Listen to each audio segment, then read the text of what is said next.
Bonjour et bienvenue dans ce podcast. Chaque mois, nous retrouvons Monseigneur Thierry Scherer, évêque du diocèse de Perpignan-Aisne. Ensemble, nous explorons des thèmes variés, en lien avec des sujets d'actualité. Monseigneur Scherer nous partage sa vision, nous offrant ainsi un éclairage unique sur les enjeux de notre époque. En vous souhaitant une très belle écoute. Bonjour Monseigneur. Bonjour Eugénie et bonjour à nos auditrices, nos auditeurs qui nous écoutent par le moyen de ce podcast. Oui, bonjour à toutes et à tous. Alors aujourd'hui, nous allons échanger autour de l'événement marquant de cette année, qui est le Jubilé 2025, et qui a pour thème les pèlerins de l'espérance. Alors, en introduction, pouvez-vous simplement nous expliquer ce que signifie le Jubilé, parce qu'on en parle, mais finalement, qu'est-ce que ça veut dire, le Jubilé pour l'Église catholique ? Alors, Jubilé, d'abord le nom, il vient de l'Ancien Testament, l'hébreu Yobel, Jubilé, vous voyez, ça a la même résonance. Yobel désigne la corne de bélier, cet instrument de musique dans lequel on soufflait pour annoncer le jour du grand pardon, Yom Kippour. Alors, cette corne, elle annonçait bien sûr le Yom Kippour, mais plus largement, dans l'Ancien Testament, au livre du Lévitique, si on va voir au chapitre 25, on voit qu'on la faisait sonner pour annoncer des années de grâce, voilà, qui étaient célébrées pour marquer, justement, pour aider le croyant à accueillir la libération d'Égypte, voilà, la grâce de son salut. Et c'est ainsi que les catholiques eux-mêmes, dans la continuité de nos frères juifs, ont accueilli ce jubilé comme une occasion aussi de célébrer une année sainte. C'est le pape Boniface VIII qui, en 1300, vous voyez que ça ne date pas d'aujourd'hui, a convoqué le premier jubilé.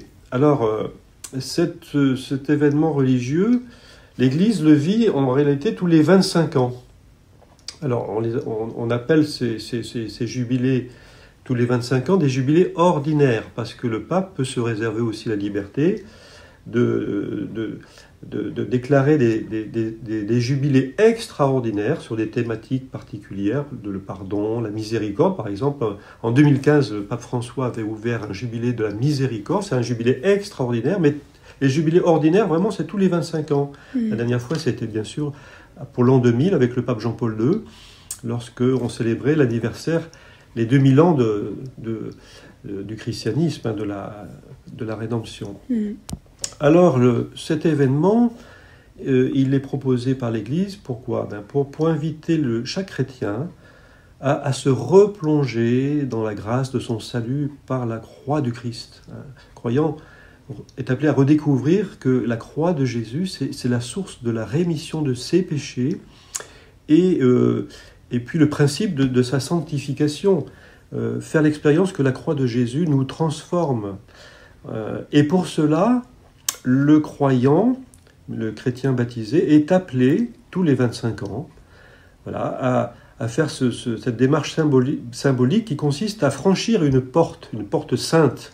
Alors cette porte, eh bien, le plus souvent, elle est celle de la cathédrale du diocèse, mais il y a d'autres aussi lieux qui peuvent être choisis pour que les chrétiens de tout un département, de tout un diocèse puissent faire cette démarche, pas uniquement la cathédrale, mais ailleurs. Mais la cathédrale est le lieu principal où on peut faire cette expérience de franchir la porte sainte pour entrer pour faire sa démarche de conversion du cœur pendant cette année jubilaire. Alors cette porte, nous, on a vécu le 29 décembre à la cathédrale de Perpignan. Voilà, cet acte très beau, très, très fort. L'évêque, avec sa crosse, frappe la porte de la cathédrale 3 coups, et la porte s'ouvre, et les chrétiens, à partir de ce jour-là, sont invités à franchir la porte sainte. Alors cette porte, bien sûr, c'est le Christ en personne, dans l'évangile de Saint Jean, au chapitre 10, Jésus dit « Je suis la porte ». Les brebis entrent dans le bercail de l'Église. Elles peuvent entrer et sortir, d'ailleurs c'est le symbole de la liberté, par cette porte qu'est le Christ. Et donc franchir la porte sainte, c'est faire l'expérience de la miséricorde que j'ai reçue de la croix, du salut de Jésus. Je suis aimé, je suis gracié, je suis sauvé. Donc c'est d'abord une expérience personnelle qu'on est invité à faire pendant une année jubilaire. Mais, on comprend bien, c'est aussi inséparablement une expérience communautaire. Parce que la miséricorde que je reçois pour moi, que j'accueille pour moi, je prends la résolution de l'exercer sur les autres. Donc, être indulgent, on va parler de l'indulgence, hein, puisqu'on on va recevoir l'indulgence plénière même. Plénière, ça veut dire à ras-bord. Pourquoi? Pas pour mon intérêt personnel, mais pour que ça redéborde. Si je suis rempli de la miséricorde, il faut qu'elle redéborde sur les autres. Et donc, on comprend qu'une année jubilaire, c'est une année sainte, une année de grâce pour exercer, enfin vivre la communion fraternelle, s'adonner à des œuvres de solidarité, de partage, oser des réconciliations avec ceux qui ont pu nous faire du mal ou à qui on a pu faire du mal. Des adversaires, hein, on peut en avoir dans la vie. Et c'est pourquoi le jubilé, justement, est appelé communément année sainte. Voilà. D'ailleurs, je rebondis sur ce que vous avez dit par rapport à l'ouverture de l'année jubilaire qui s'est passée effectivement à la cathédrale. Pour nos auditeurs, sachez que vous pouvez retrouver l'homélie de Monseigneur Scherer ainsi que quelques photos sur le site du diocèse. Voilà. Alors, le titre de la bulle d'indiction du pape François, traduit en français, est « L'espérance ne déçoit pas ». Déjà, qu'est-ce que l'espérance, Monseigneur ? Alors, on va ici reprendre des choses tout à fait fondamentales, j'allais dire du catéchisme de l'Église. L'espérance, elle est une vertu, mais alors une vertu, avec la foi et la charité, elle est une vertu qu'on dit théologale. Théologale, alors une vertu tout d'abord. Virtus, en latin, c'est-à-dire une force, une puissance. L'espérance est une force, une puissance qui réconforte et qui soutient notre existence d'ici-bas.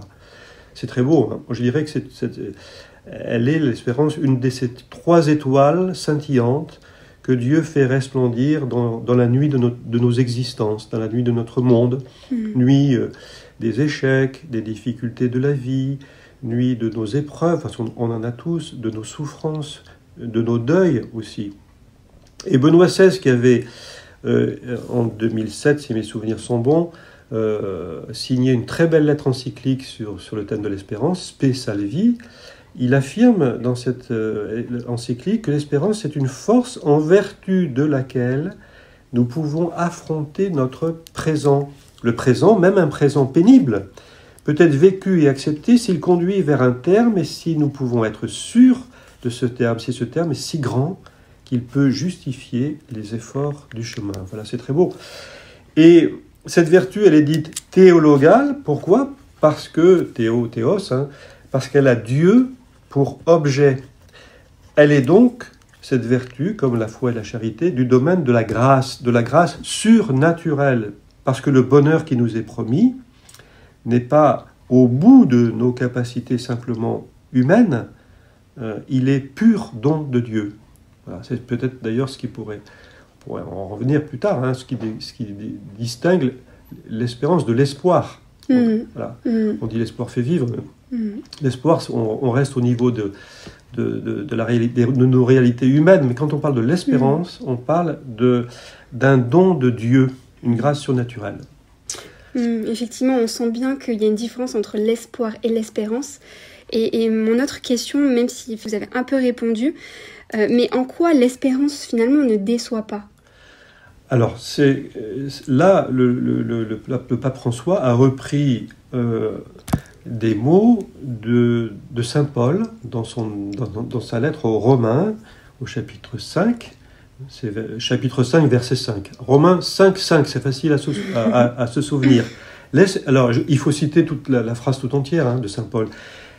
Saint Paul dit « L'espérance ne déçoit pas, car l'amour de Dieu a été répandu dans nos cœurs par l'Esprit Saint qui nous a été donné. » Alors, vous voyez, le lien tout de suite entre l'espérance et l'amour.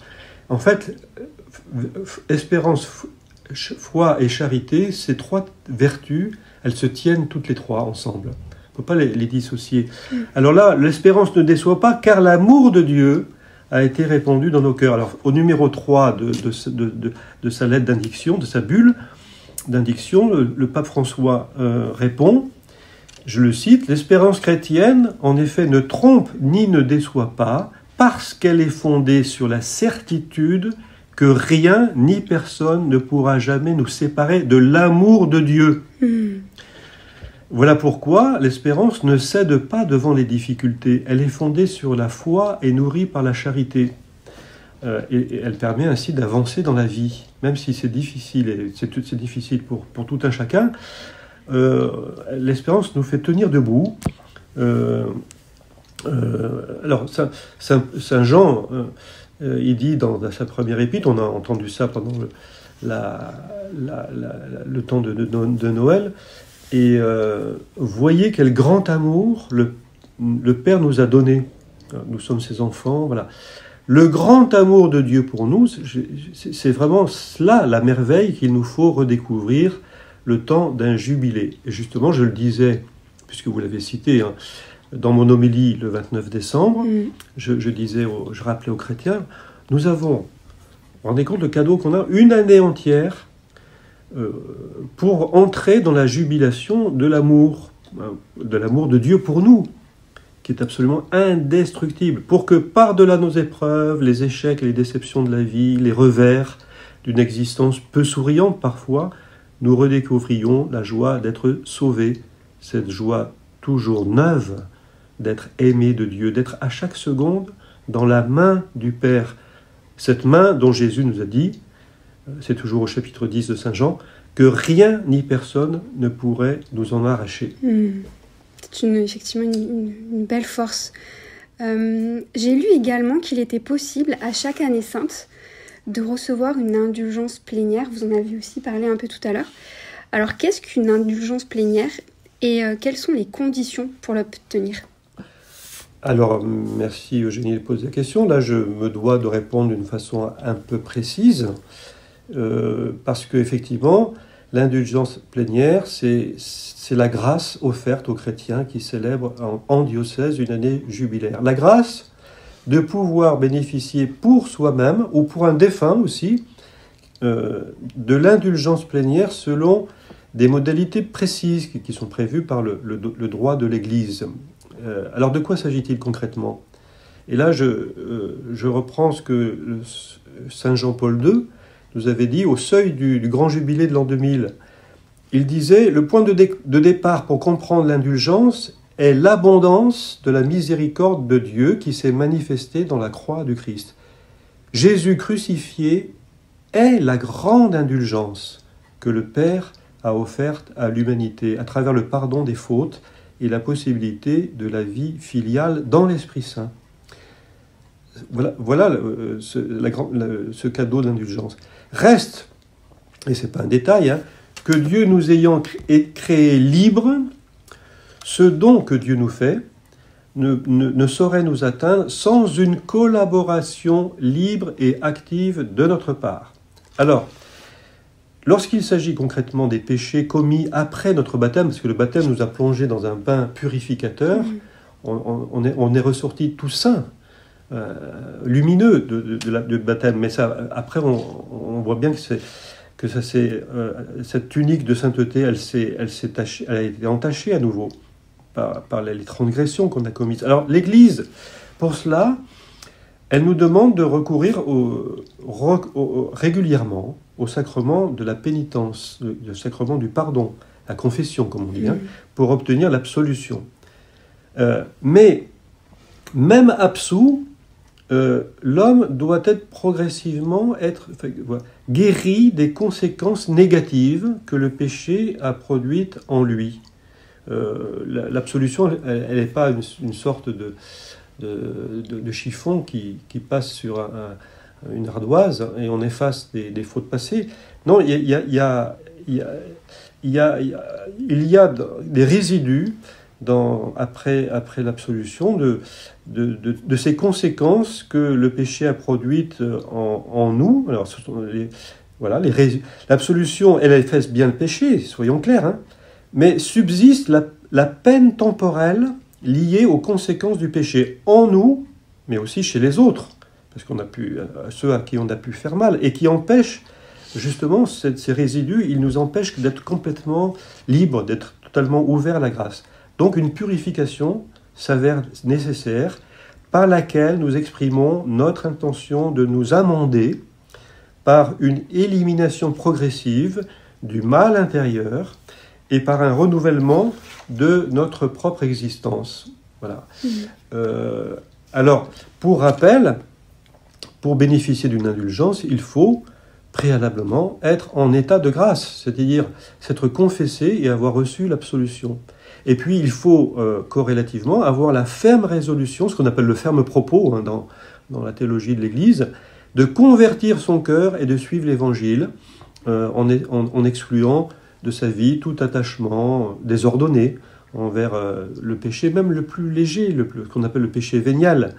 Et c'est alors que le fidèle est invité à recevoir la communion et à s'unir par la prière aux intentions du pape, du souverain pontife. Voilà en quelques mots ce que je peux dire sur l'intelligence plénière, mais on pourra y revenir ultérieurement. Oui, effectivement, le sujet de l'espérance, ça emmène beaucoup de questions et c'est un très beau sujet qu'on pourra peut-être reparler dans les prochains épisodes. Bien volontiers, Eugénie. Merci à toutes et à tous pour votre écoute. Belle année jubilaire. Oui. Et on reviendra bien sûr sur ce thème de l'espérance qui est magnifique. Merci beaucoup. Au revoir. Au revoir. Merci de nous avoir écoutés. Si cet épisode vous a plu, je vous invite à le liker ou à nous témoigner votre intérêt. Et bien sûr, à vous abonner pour ne manquer aucun de nos prochains épisodes. À très bientôt.